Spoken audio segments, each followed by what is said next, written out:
Sementara Direktur Utama PT Clearing Berjangka Indonesia Persero, Fajar Wibiadi, mengatakan sejak awal tahun 2020 wabah COVID-19 telah memberikan dampak ekonomi yang cukup besar dan hampir ke semua sektor ekonomi.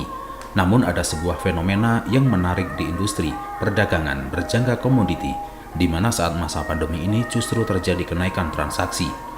Data PT Clearing Berjangka Indonesia Persero yang berperan sebagai lembaga clearing, penyelesaian, dan penjaminan transaksi perdagangan berjangka komoditi di BBJ menunjukkan sampai dengan kuartal 3 tahun 2020 terjadi pertumbuhan transaksi sebesar 25,43% dari 992.187 lot di kuartal 3 2019 menjadi 1.244.491 lot di kuartal 3 2020.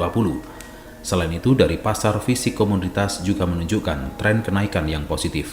Data transaksi pasar fisik komoditas timah murni batangan di Bursa Berjangka Jakarta sampai dengan kuartal 3 tahun 2020 terjadi total transaksi sebanyak 9.850 lot dalam 49.296 ton dengan transaksi value sebesar 813.986.011 US dollar.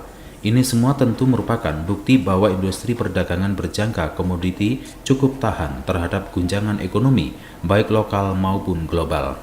Melihat situasi kesehatan yang mulai pulih dengan penemuan dan dimulainya pendistribusian vaksin COVID-19, kondisi perekonomian nasional diprediksi akan pulih perlahan. Sementara menunggu aktivitas normal secara keseluruhan, proyeksi emas sebagai alternatif investasi primadona diperkirakan masih bakal berlanjut.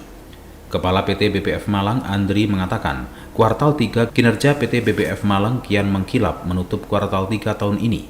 BPF Malang mencatat pertumbuhan volume transaksi sebesar 75.663 lot, naik 107,59% dibandingkan tahun sebelumnya pada periode yang sama. Sementara itu untuk jumlah nasabah baru sepanjang Januari sampai September 2020, BPF Malang mampu menarik 187 nasabah baru atau meningkat 49,60% dari kuartal 3 tahun lalu. Di BPF Malang cukup menggembirakan karena berdasarkan laporan di kuartal ketiga tahun 2020 secara laporan year on year bertumbuh jumlah nasabah baru kita 49%. Dan untuk volume transaksi ini yang lebih besar lagi pertumbuhannya kurang lebih 107,9% year on year di tahun 2020.